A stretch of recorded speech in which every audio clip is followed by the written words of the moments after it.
இதுல முக்கியமான ஒரு சென்டென்ஸ் வருது பாருங்க, அல்லாஹ் படைத்த அந்த ஒழுங்கமைப்பை நான் மாற்றுவேன் அப்படின்னு.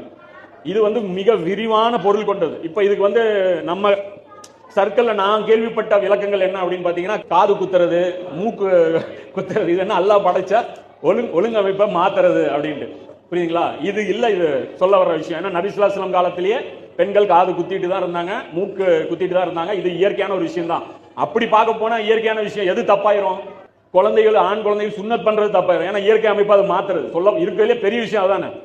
அல்லாஹ் கொடுத்தா இருக்கிற அந்த விஷயத்தை மாத்திரம். அப்ப இது இல்ல விஷயம். அதுதான் நம்ம சொல்றது.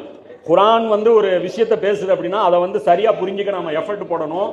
யாரோ ஒரு விளக்கம் கொடுக்குறாங்க அப்படின்னா நல்லா தானே இருக்கு, ஈஸியா தானே இருக்குன்னு நம்ம ஃபாலோ பண்ணிட்டு போயிடக்கூடாது. அப்ப இதுக்கு பின்னாடி மிகப்பெரிய ஒரு விஷயம் இவன் என்ன சொல்றான், ஃபித்ரத்தை மாத்துவாங்கிறான். இப்ப இன்னைக்கு அதை கண் கூட நம்மளால பார்க்க முடியுது. யாரு தன்னை ஆணுன்னு இருக்கானோ அவன் தன்னையோட பெண்ணுங்கிறான், யாரு பெண்ணு இருக்குதோ அவன் என்னங்கிறான், தன்னை ஆணுங்கிறான்.